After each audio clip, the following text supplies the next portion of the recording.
Velika zamenjava se že dogaja pred našimi očmi in temu se je treba upreti. Zato še enkrat opozarjam, ni dovolj neka mehna korekcija. Potreben je drastičen pomik v desno med političnimi strankami in znotraj političnih strank, da pridejo v spredje ljudje, ki so se sposobni boriti s kulturnim marksizmom. Treba se je zavedati, da za kulturnim marksizmom stoji denar globalistov, stojijo tisoči milijard evrov in dolarjev, zato je ta borba težka. Pričakujemo in gotovo vaši volilci tudi, da boste v Bruslju glasni, da ne boste tiho, da ne boste kimali tako, kot smo navajeni pri nekaterih. Če bi karkoli k temu še dodal, kar ste sami rekli, bi že rekel, da pretiravam, ampak kot je rekel Ronald Reagan, you ain't seen nothing yet, še nič niste videli. Evropski poslanec Branko Grims je umaknil podpis pod predlogom nezaupnice Evropski komisiji. Predlog nezaupnice so vložili poslanci iz skrajno desne politične skupine evropskih konzervativcev. Sam osebno sem prepričan, da so najbolj dosledna in dobro organizirana skupina, ki spoštuje prave vrednote v Evropskem parlamentu, patrioti. Najbolj dosledna, dobro organizirana, spoštuje prave vrednote. Vedno do sedaj se je izkazalo, da je SDS močna stranka, zelo široka stranka z velikim spektrom mnenj, ampak na koncu smo vedno dosegali skupen konsens, soglasje, na katerem potem gradimo vse dobro za Slovenijo. Skupen konsens, soglasje, vse dobro za Slovenijo.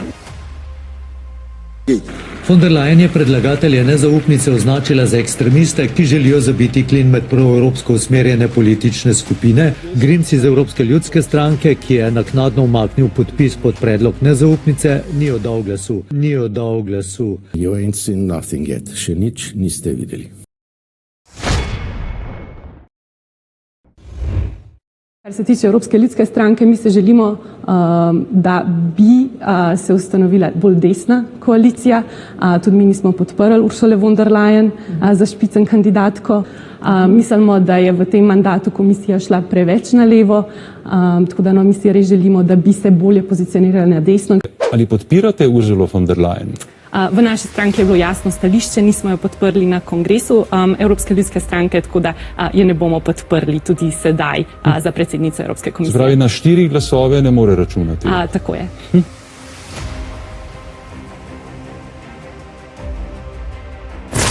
Poslanci Evropskega parlamenta so prepričljivo zavrnili predlog nezaupnice Evropski komisiji, ki jo vodi Ursula von der Leyen. Od slovenskih poslancev nezaupnice niso podprli 4 člani iz vrst Evropske ljudske stranke: Tomašič, Tomc, Tonin in Zver.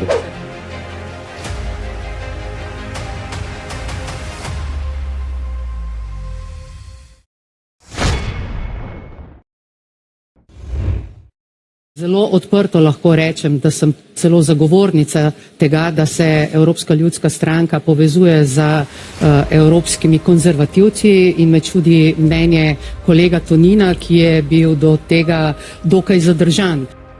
In sem tisti del predsedstva, še nekaj kolegov jih je, ki močno navija za to, da se moramo bolj povezovati na levo stran. In ljudje so dali jasen signal. Jasen signal so dali, da si ne želijo več takšne leve evropske politike, ki je bila do sedaj v 5 letih.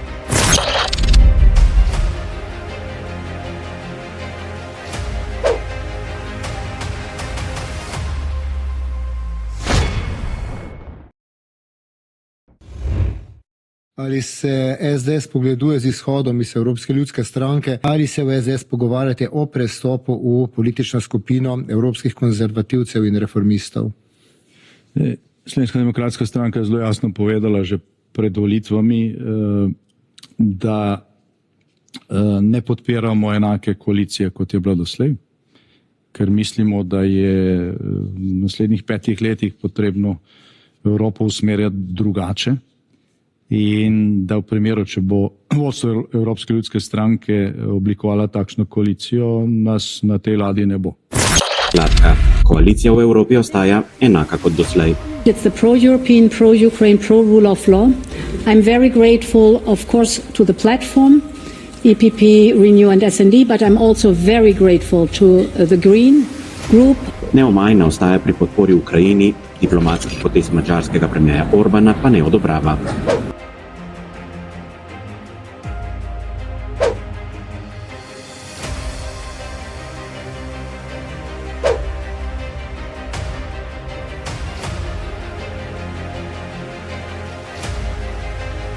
Slovenska demokratska stranka pač ravna načelno, glasuje za tisto, za kar mislimo, da je v korist Slovenije in Evrope in obratno, tako da tukaj ni to, da smo v eni ali po drugi politični skupini, pravzaprav na to nič ne vpliva.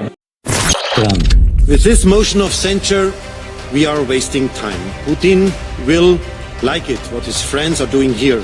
Let's be brief from an EPP point of view.